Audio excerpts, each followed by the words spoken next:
우리 영광 되시네. 아멘. 하나님 말씀은 신약성경 베드로후서 3장 14절에서 18절까지 말씀을 봉독해 드리겠습니다. 신약성경 387면에 있습니다. 베드로후서 3장 14절에서 18절까지 말씀을 봉독해 드리겠습니다. 그러므로 사랑하는 자들아, 너희가 이것을 바라보나니 주 앞에서 점도 없고 흠도 없이 평강 가운데서 나타나기를 힘쓰라. 또 우리 주의 오래 참으심이 구원이 될 줄로 여기라. 우리가 사랑하는 형제 바울도 그 받은 지혜대로 너희에게 이같이 있었고, 그 모든 편지에도 이런 일에 관하여 말하였으되 그 중에 알기 어려운 것이 덜어 있으니 무식한 자들과 굳세지 못한 자들이 다른 성경과 같이 그것도 억지로 풀다가 스스로 멸망에 이르느니라. 그러므로 사랑하는 자들아, 너희가 이것을 미리 알았은즉 무법한 자들의 미혹에 이끌려 너희가 굳센 데서 떨어질까 삼가라. 오직 우리 주 곧 구주 예수 그리스도의 은혜와 흘나는 지식에서 자라가라. 영광이 이제와 영원한 날까지 그에게 있을지어다. 아멘. 옆 사람과 인사하겠습니다. 만나서 반갑습니다. 예, 감사합니다.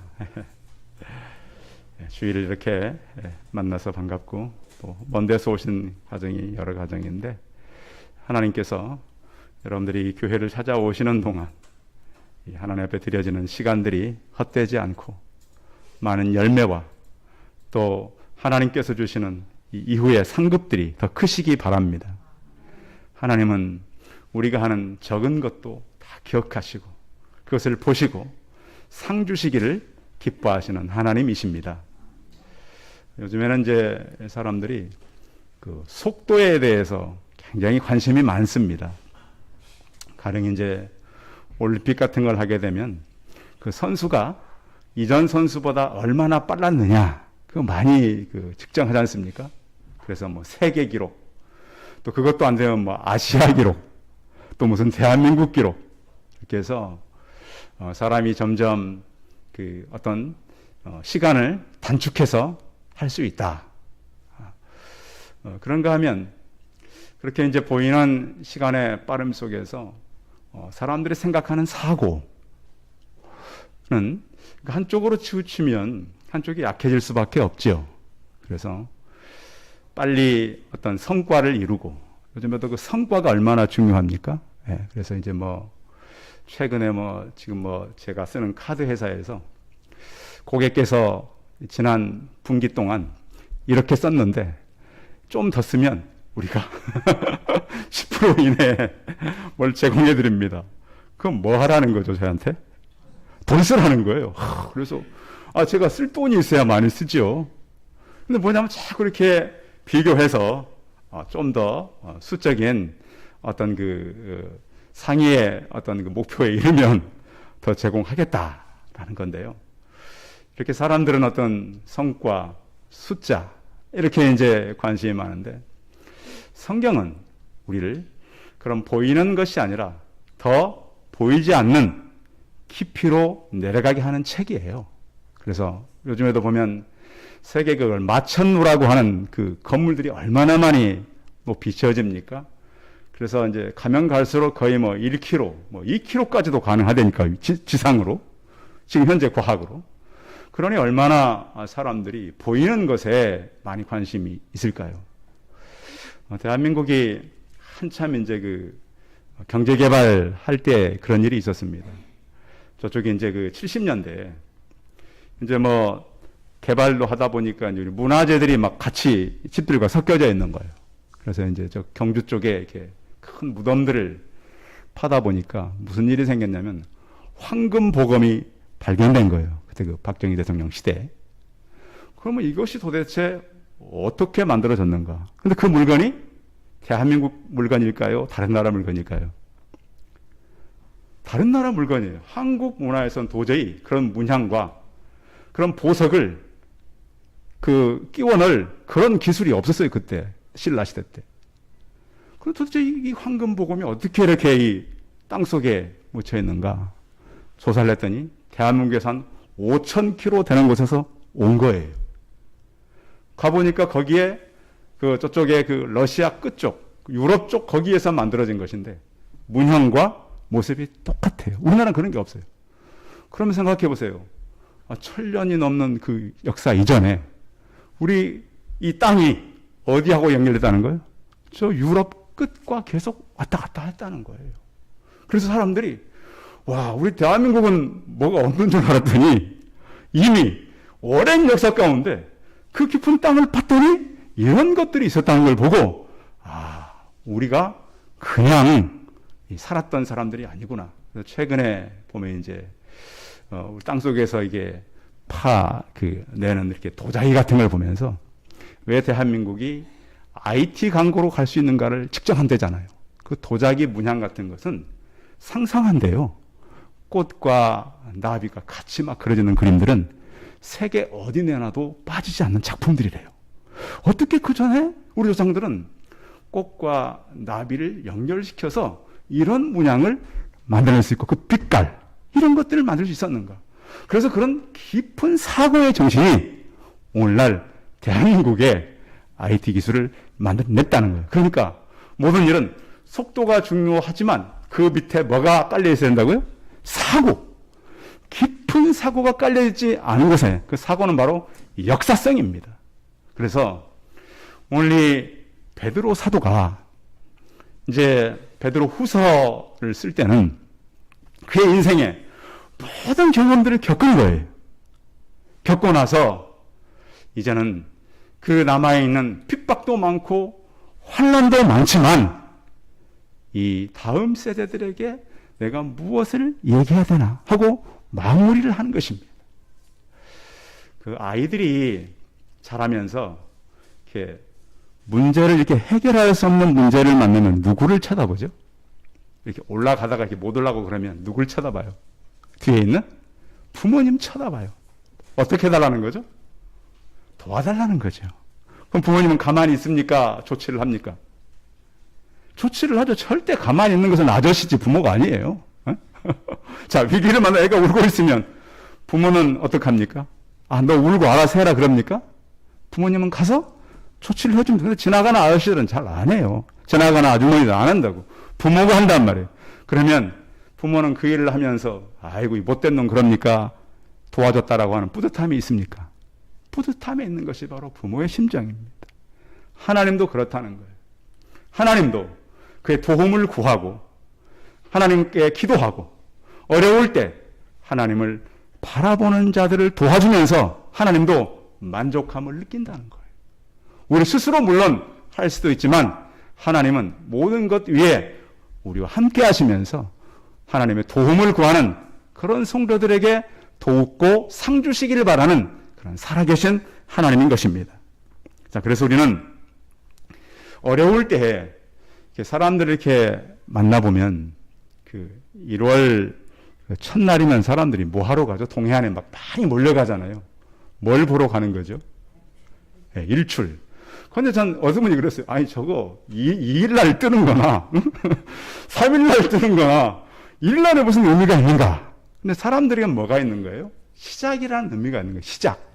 그래서 왜 사람들이 떠오르는 해를 바라보러 가냐면 여러분 해안에서 오랫동안 이제 근무해본 제 어떤 식견으로는 그겁니다. 밤에 군인들이 굉장히 피곤해요. 그런데 신기하게도 그 맑은 날 수평선이 정확히 갈라지고 거기서 붉은 해가 솟아오르는 걸 보면 어떨까요? 힘이 나요. 그 지쳐있던 기분이 사라지고 와 진짜 장엄해요. 그거 보면 야 저렇게 떠오르는 해를 보면서 감동 안 하는 사람들은 없어요. 그래서 그런 해를 늘 보는 사람들이야 모르겠지만 별로 보지 못한 사람들은 굉장히 장엄한 광경이에요.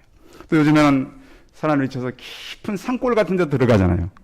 근데 깊은 산골 같은 데를 들어가다 보면 그 산골 속에 사람들이 없는데 물이 솟아나는 곳이 있어요. 보셨죠, 여러분? 가끔씩. 그래서 그것이 이제 물의 근원이 되고 물의 시작이라 그러잖아요. 그래서 그곳을, 그 솟아나는 물을 보면 또 어떤 마음이 생기죠? 사람들은 막 용기가 생긴다는 거예요. 그래서 사람들이 깊은 산 속에 그런 곳을 찾아가고 보러 가는 거 아니겠어요? 그리고 아주 깨끗하게 떨어지는 폭포를 보면서 어떤 씻김을 느끼고 이런 겁니다. 그래서 사람들은 뭔가를 바라보면서 힘을 얻고 소망을 갖는다는 거예요. 그래서 사람은 자꾸 뭘 바라보고 그것을 갖다가 원하면 닮아간다는 거예요. 나다나엘 호돈이 쓴 큰 바의 얼굴이라고 하는 그 이야기를 거의 모르는 사람들이 없어요. 이 주인공이 어네스트 아니겠습니까? 그의 어머니가 얘기를 해줍니다. 그 자기들이 사는 골짜기에 굉장히 인자하게 생긴 큰 바의 얼굴이 있었다는 거예요. 그래서 언젠가는 저런 모습을 한 사람이 우리 동네에 오게 될 것이다. 그래서 이제 어네스트가 어릴 때부터 누가 오나 보면 이제 가끔씩 와요. 아, 이 사람이 저 바의 얼굴을 닮은 사람이다. 그래서 평생을 누가 얹었지 뭘까. 근데 어느 날 그 마을 사람들이 어네스트를 보면서 당신이 닮았습니다. 왜 닮게 된 거죠? 이야기의 핵심은 계속 평생도록 그 바위를 바라보고 살아왔다는 거예요.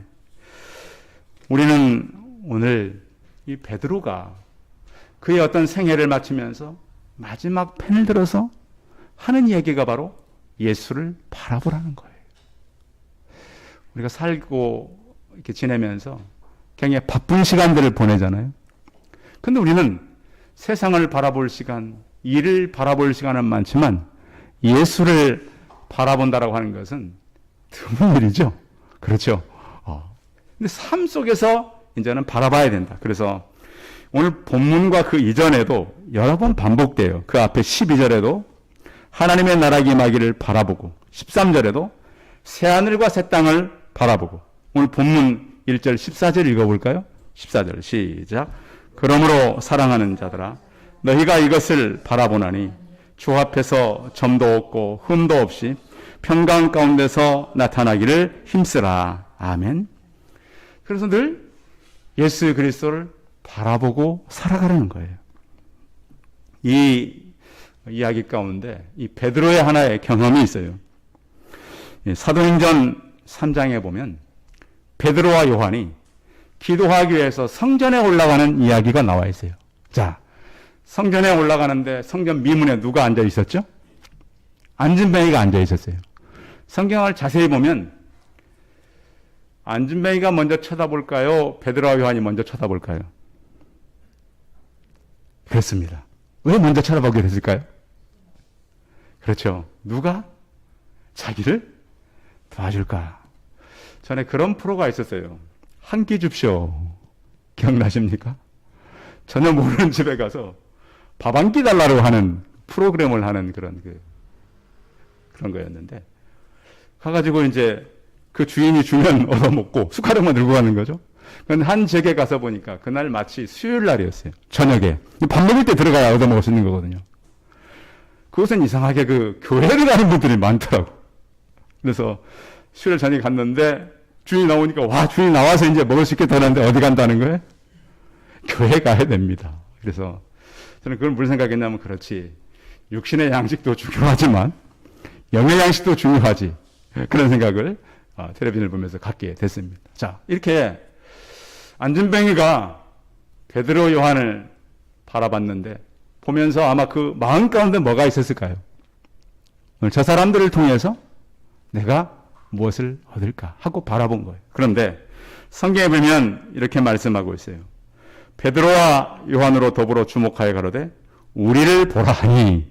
보고 있는데 보라라는 거예요. 그래서 안진뱅이가 사도 요한과 베드로를 바라보게 됐는데 여기서 우리를 보라는 얘기와 오늘 베드로 사도가 예수를 바라본다는 얘기는 같은 의미예요. 자, 이 사람을 위해서 베드로와 요한이 은과 금은 내게 없거니와 내게 있는 것으로 내게 주니 곧 나사렛 예수 그리스도의 이름으로 걸으라. 이 사람은 한 번도 걸어보지 못한 사람인 것 같아요. 누군가가 매일 그곳까지 데려다주는 사람. 그리고 안전뱅이들은 교회에 들어갈 수가 없어요. 물론 걷지 못하니까. 그런데 예수 그리스도의 이름으로 일어나 걸었어요. 걸어서 끝난 것이 아니라 뛰고 성전에 같이 들어갈 수 있게 된 것입니다. 성도 여러분, 우리가 알고 있는 예수 그리스도의 능력은 다리에 힘이 없어서 못 걷는 자도 일어설 수 있는 능력이 있음을 믿고 나가시기 바랍니다. 뛰지 못하던 자들이 뛸 수 있는 힘을 줄 수 있다는 사실을 믿고 나가야 되는 것입니다. 왜? 성경의 역사는 똑같지는 않지만 하나님의 역할은 가능하다라고 하는 것입니다. 우리 주변에도 보면 그런 마음 가운데 얼마나 좌절하고 낙심하고 앉아있고 모든 것을 포기한 사람들이 많습니까? 예수 그리스도의 이름은 그들의 희망이요, 그분을 바라보는 것은 소망의 원천이 되기 때문입니다. 그래서 성전 미문에 앉아있던 그를 치료하자 많은 사람들이 베드로와 요한이 능력 있는 줄 알고 그 두 사람을 주목하게 됐습니다. 그때 베드로가 우리 개인의 능력과 경건으로 이 사람을 걷게 한 것처럼 왜 우리를 바라보느냐? 하나님께서 아브라함과 이삭과 야곱의 하나님, 그 조상의 하나님이 예수 그리스도를 영화롭게 하셨느니라 그랬습니다. 성도 여러분, 베드로와 요한이 예수 그리스도를 바라보게 한 것처럼 우리 역할이 그렇게 되길 바라고 우리 모두가 예수 그리스도를 바라면서 사는 성도들이 되시기 바랍니다. 꽃 중에 해를 닮은 꽃이 있어요. 그 꽃이 무슨 꽃이죠? 해바라기. 그래서 아이들에게 해를 그려봐라 그러면 애들도 해바라기를 그려요. 해는 볼 수가 없잖아요. 근데 해바라기는 아침에 꽃이 피면 그 꽃의 방향이 어디를 향해 있죠? 아침부터 오후 늦게까지 계속 이렇게 고개를 다른 꽃하고 달려. 그렇죠? 물론 그런 꽃이 뭐 있을 수 있겠지만 해바라기는 계속 해를 향해서 바라보고 돈다는 거 아니겠습니까? 그래서 이 바라보다라는 성경의 그 원문의 의미는 예수 그리스도의 눈을 고정하다 그런 의미가 있어요. 고정. 여러분 그 텔레비전도 보면 채널 고정 들어보셨죠?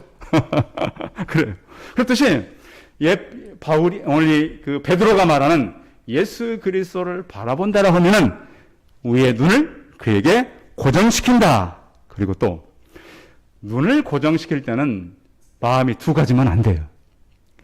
이스라엘 백성들이 성전에 들어가서 예배도 드렸지만 산당에 가서 제사도 드렸어요. 왜냐하면 산당에 가서 제사하면 물질이 채워진다고 그 사람은 믿었어요. 자꾸. 물질의 주인은 하나님인데. 그러니까 이 땅에 살아가면서도 우리가 우리의 눈이 하나님을 향해서, 물질은 어디를 통해서 와요? 하나님을 통해서 와요. 근데 자꾸 그 우상적인 요소가 있어요. 뭐 눈썹 얇은 사람은 재물이 다 빠져나가서 눈썹을 많이 씻는 사람도 있고 제가 봤어요. 응? 귀가 좁은 사람들은 복귀가 돼야 물질에서 귀 넓히고. 잘못된 것들. 그래서 몸에 무슨 뭐가 있어야 또 그것이 무슨 표시고. 이게 아니라는 거예요. 하나님을 바라볼 때 우리는 그 안에서 복을 누리고 살아갈 수 있다라는 거예요. 그래서 성경은 점과 흠이 없이, 이 점과 흠이 없게 하라는 것은 하나님 앞에서 부정하고 의롭지 못한 것을 우리가 하지 마라. 그리고 거기에 힘쓰라는 것은 진지하게 노력해라. 너희는 열중하라고 하는 거예요. 평강 가운데서 발견되도록 흠이 없고 점 없고 흠 없는 그분에게 열중하라는 거예요. 성도 여러분, 우리 모두가 예수님께서 잡히시는 전날 밤에 예수님 베드로에게 그랬어요. 너는 나를 어떻게 할 거다? 부인할 거다.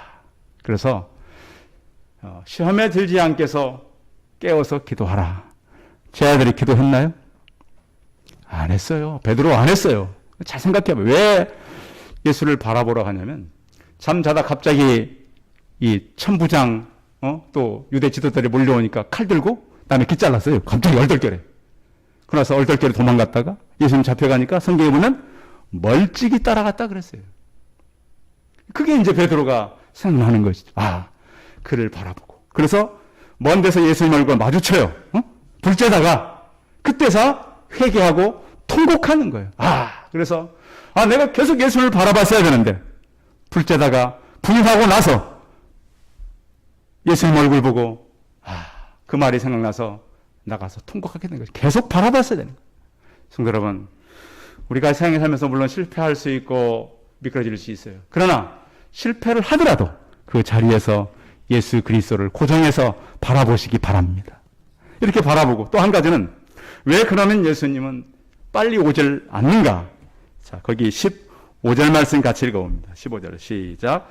또 우리 주의 오래 참으심이 구원이 될 줄로 여기라. 우리가 사랑하는 형제 바울도 그 받은 지혜대로 너희에게 이같이 썼고. 자, 예수님이 빨리 오시면 지금 로마가 그들을 굉장히 핍박하고 또 유대인들도 그들의 앞잡이가 되어서 참 위기를 맞고 있는데 예수님이 그냥 십자가에 못 박힌 지 3일 만에 일어나셨고 40일 후에 하늘에 올라간 걸 보면 하나님의 능력은 언제든지 가능하잖아요. 그래서 아마 이들이 너무 핍박이 심하니까 길으면 한 1년, 2년 이때 올 거라고 했던 것들이 많아요. 성경에 이렇게 그 초대교회의 기대감들을 보면. 그래서 금방 올 줄로 알았더니 오시지 않고 몇 년이 지난 거예요. 베드로가 편지 쓸 때는. 오질 않아요. 그런데 성경에는 하나님의 시간과 우리의 시간의 차이를 말해요. 자, 하나님은 천년도 하루같이 또 하루도 천년같이 쓸 수 있는 시간에 초월하신 분이에요. 생각해 보십시오. 창조주 하나님이 시간을 만드셨는데 시간 안에 계실 수는 없잖아요. 초월해 계셔야지. 그래서 천지를 창조하신 거고요. 또 하나님은 시편 90편 4절에 보면 주의 목전에는 천년이 지나간 어제 같으며 밤의 한 경점 같을 뿐이라. 이 경점이라고 하는 것은 근무 교대 시간 잠깐이면 지나가잖아요. 교대하는 시간이 오래 걸리진 않습니다. 그런 시간처럼 시간이 하나님께서는 짧을 수 있다. 그래서 우리가 왜 기다리는가? 사람들은 막 더디다고 그래요. 느리다고 그래요. 그런데 그것은 하나님께서 우리를 구원할 수 있는 믿음의 신앙까지 도달하도록 기다린다는 거예요. 왜 그런 말씀을 하냐면 베드로 후서 2장에 보면 이렇게 말씀해요. 한번 2장 1절 읽어봐요. 그들의 상황. 2장 1절 시작. 그러나 백성 가운데 또한 거짓 선지자들이 일어났었나니 이와 같이 너희 중에도 거짓 선생들이 있으리라. 거기까지. 너희 중에도 누가 있다고요? 자, 편지를 지금 베드로가 썼는데 편지를 읽는 사람들 가운데서도 누가 있어요? 거짓 선지자가 있을 수 있다는 거예요. 그러니까 이게 편지를 읽으면서 두려운 편지예요? 반가운 편지예요? 두려운 편지예요. 내가 지금 다 예수님을 바라보고 있는 것이 아니다. 너희 중에도 거짓 선지자가 있을 수 있기 때문에 너희가 예수 그리스도의 오심을 기다리지만 기다리게 하는 이유가 분명히 있을 것이다. 하나님께서는 씨를 뿌리고 악한 자가 그 잘못된 것을 뿌렸다 그래서 다 뽑게 하지 않았어요. 그러다가 알곡이 다칠 수가 있다는 말씀을 우리에게 주셨어요. 그래서 우리는 하나님이 온전하시고 하나님께서 하시는 일들을 하기 위해서 기다리고 있는 거예요. 그래서 자, 예수 믿는 사람들은 예수님이 오시면 준비했다가 오는 겁니까? 갑작스럽게 오는 겁니까? 준비했다가 와요. 그렇게 준비하라는 거예요. 자, 도둑이 집에 올 때 미리 간다고 전화합니까? 안 하죠. 도둑은 언제 와야 도둑이에요? 갑자기 오는 거예요. 그래서 갑자기 모르고 갔다가 저기 태권도 유단자 집에 들어가서 실컷 맞고 잡히고 이게 얼마나 억울한 일이에요. 모르니까 도둑도. 그래서 예수님께서 그러셨어요. 우리가 올 때 신랑이 늦게 오는 것처럼 올 수 있다.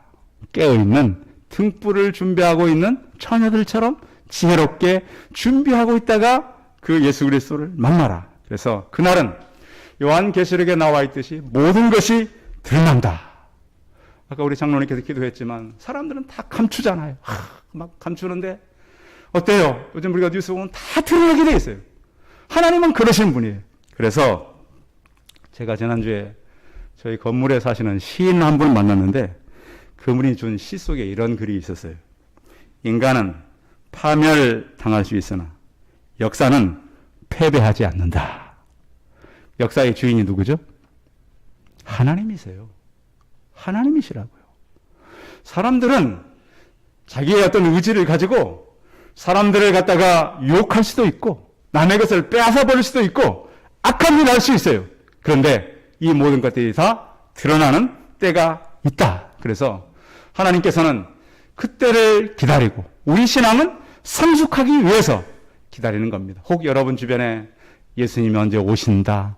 또 누가 이때는 어때 어느 때에 무슨 일이 생긴다. 그런 말에 대해서 너무 우리가 귀를 기울이지 마시고 또 우리가 그렇습니다. 이 예수 그리스도를 우리가 바라보면 모든 문제는 우리 앞에서 침몰하게 돼 있습니다. 우리가 소식들 많이 듣잖아요. 위기의 소식, 좋은 소식, 나쁜 소식. 그것은 다 침몰당하지만 우리는 예수 그리스도 앞에 굳게 서서 그를 바라보고 기다리는 믿음의 성도들이 되시기 바랍니다. 그런가 하면 또 그가 마지막으로 굉장히 중요하게 부탁한 것이 있는데 17절, 18절에 있어요. 같이 읽어봅니다. 시작. 사랑하는 자들아 너희가 이것을 미리 알았은즉 무법한 자들의 유혹에 이끌려 너희가 굳센 데서 떨어질까 삼가라. 오직 우리 주 구주 예수 그리스도의 은혜와 그를 아는 지식에서 자라가라. 영광이 이제와 영원한 그날까지 그에게 있을지어다. 17절에서 우리가 눈여겨봐야 될 단어가 삼가라. 18절에서 눈여겨볼 그 단어가 지식에서 자라가라. 두 가지입니다. 왜 이 베드로는 이 말을 했을까요? 베드로도 사실 이 땅에 살면서 이 끝까지 모든 것을 잘 승리하며 나갔던 그런 제자는 아니었습니다. 자, 왜 이 베드로가 삼가라 그러고 자라가라 그럽니까? 이 삼가라고 하는 말은 어떻게 보면 수비형의 신앙입니다. 수비. 우리가 그 모든 게임도 그렇고 전쟁도 그렇고 방어만 잘한다고 이길 수는 없잖아요. 뭘 잘해야 이겨요? 공격을 잘해야 돼요. 그래서 대한민국이 요즘에 계속 만들어내는 무기가 방어 무기입니까? 전에는 방어 체계에 안 보였어요. 지금은 전부 공격형을 만들어가고 왜? 방어만 해서는 안전할 수가 없다. 그래서 우리가 하나님의 전신갑주로 부자하는 것 중요합니다. 그런데 신앙이 왜 자라야 되냐면 적을 알아야 돼요. 운동선수가 자기가 아무리 뛰어나도 자기랑 싸우는 선수가 뭘 잘하고 무엇에 약한지를 알아야 이기죠. 그렇죠? 그리고 선수들은 그 게임을 하는 그 룰을 잘 알아야 돼요.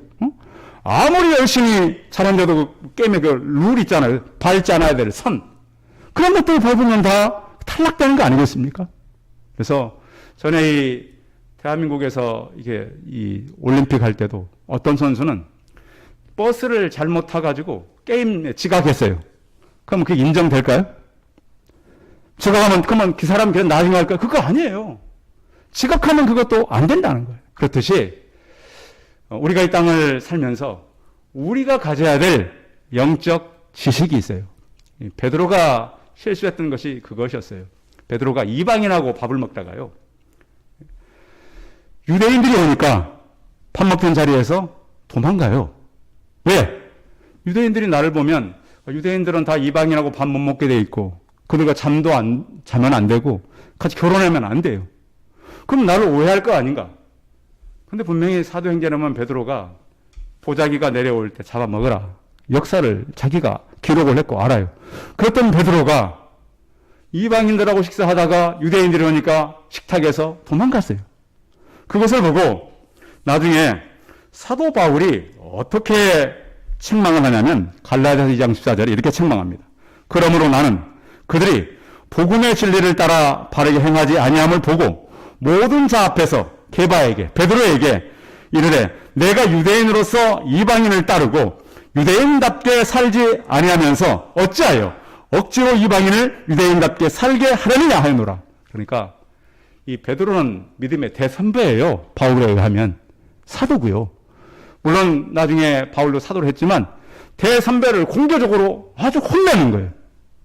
물론 우리가 문화와 신앙은 구분할 필요가 있어요. 전에 교회도 이렇게 악기 같은 거 들어올 때, 또 교회에서 자동 판매 같은 거 들어올 때 위기가 참 많았잖아요. 어떻게 주일날 자동 판매해서 돈을 내고 빼먹을 수 있냐? 어째서 간간에 올라갈 때 신발을 신고 올라갈 수 있느냐? 근데 이런 것은 신앙의 문제가 아니라 문화의 문제예요. 베드로도 그런 문제에 붙잡힌 거예요. 그래서 물론 나중에는 예루살렘 공회를 통해서 몇 가지 규정을 해서 다 내려보내요. 그렇듯이 베드로는 이런 부분에서도 여러 가지 시행착오가 참 많았어요. 그리고 왜 예수를 바라보라고 베드로가 이렇게 얘기하냐면, 그가 풍랑을 만났을 때 주여 나를 무리를 걷게 하소서. 걸었어요, 안 걸었어요? 걸었어요. 근데 왜 넘어졌죠? 바람과 바다를 보고 넘어졌어요. 그렇듯이 이 베드로가 예수를 바라보라고 하는 것은 내가 더 기다리지 못했고, 내가 더 믿음으로 준비하지 못했고, 조심성 있게 살지 못했고, 성숙지 못해서 예수 그리스도를 놓친 때가 많았다. 그래서 바울은 예수님을 따르면서부터 바울의 어떤 잘못된 그러한 실수의 기록이 참 많은 사람이 바로 베드로예요. 그리고 베드로가 편지를 마치면서 쓰는 내용은 너희가 예수 그리스도를 바라봐라. 그래야 이 땅에서 넘어지지 않는다. 기다려라. 그리고 너희가 이제는 더 조심하고 깨어있어야 한다. 분별을 가지고 살아야 된다. 너희 신앙이 그리고 자라가야 된다. 그게 바로 세상과 사단을 이기는 공격의 무기가 된다라고 하는 것입니다. 이 말씀처럼 베드로의 부탁이 우리의 어떤 믿음의 성숙이 되고 교리가 되어서 예수를 바라보고 살아가는 저와 우리 성도들이 다 되시기 바랍니다. 기도하겠습니다. 살아계신 하나님, 베드로 시대 참으로 베드로도 예수님을 따르면서 분별력과 깨어있지 못함으로 많은 실수를 하고 시행착오를 하면서 살아갔습니다. 이제 그가 나이가 들고 모든 것을 정리하면서 가장 중요한 이야기를 글로 써서 보냅니다. 예수를 바라봐라. 좀 더 기다려라. 그리고 너희가 삼가라. 조심해라. 그리고 너희 신앙이 자라가야지 않으면 공격에서 이길 수 없다라고 말씀하고 있습니다. 주여, 이런 말씀에 깊은 사고를 우리가 뿌리내리게 하여 주옵소서. 시대가 빨라지고 사람들의 어떤 성과 위주의 삶에서 우리는 예수를 깊이 생각해서 하나님, 이 땅에서 높이 올라가는 것이 아니라 더 깊이 들어가서 예수 그리스도를 바라보고 역사 가운데 승리하고 많은 사람들을 옳은 대로 돌아오게 하는 하나님의 사람들이 되게 하여 주옵소서. 주 예수 그리스도의 이름으로 기도하였습니다. 아멘. 권고 말씀 드리겠습니다. 아직도 이제 질병이 남아 있으니까요. 마스크 끼는 거 주의하시고, 또 11월 셋째 주부터 이제 우리 위드 코로나로 가겠다고 이렇게 이미 얘기를 했으니까요. 아마 그때가 되면 좀 더 이제 나아질 것으로 생각을 하고, 또 예배를 실시간으로 계속 방송하고 있습니다. 수요 예배 금요일 많이 들어오셔서 감사합니다. 모든 성도들이 같이 기도하고 예배에 참여하면 좋겠습니다. 찬송 452장 하시고 축도함으로 예배 마치겠습니다.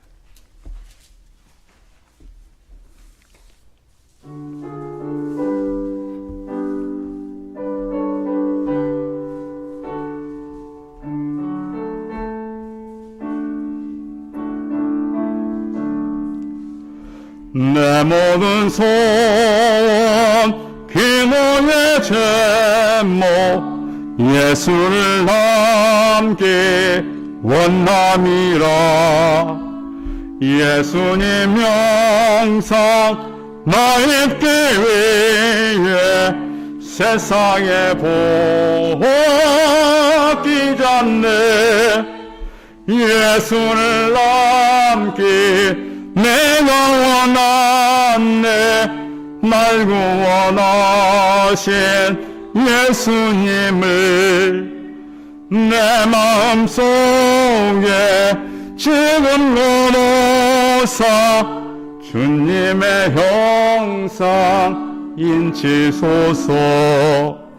무한한 사랑 풍성한 긍휼 슬픈 자 위로 하시는 줄 빌리는 죄인 부르는 예수 그 형상 담게 하옵소서.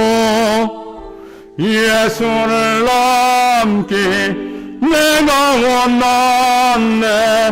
날 구원하신 예수님을 내 마음속에 지금 넣어놓사 주님의 형상 인치소서. 겸손한 예수 거룩한 주님 원수의 멸시 참으시사 우리를 위해 고난을 받든 구주를 남게 하옵소서. 예수를 남기 내가 원하네. 날 구원하신 예수님을 내 마음속에 지금 넣어놓사 주님의 형상 인치소서. 기도하겠습니다.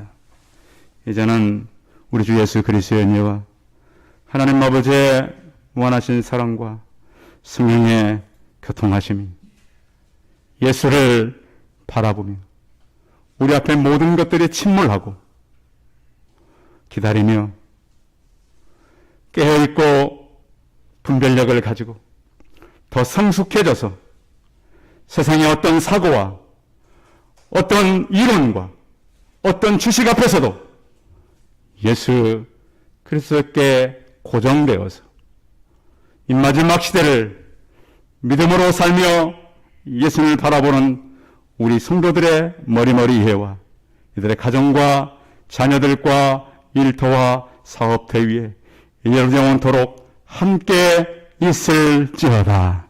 아멘.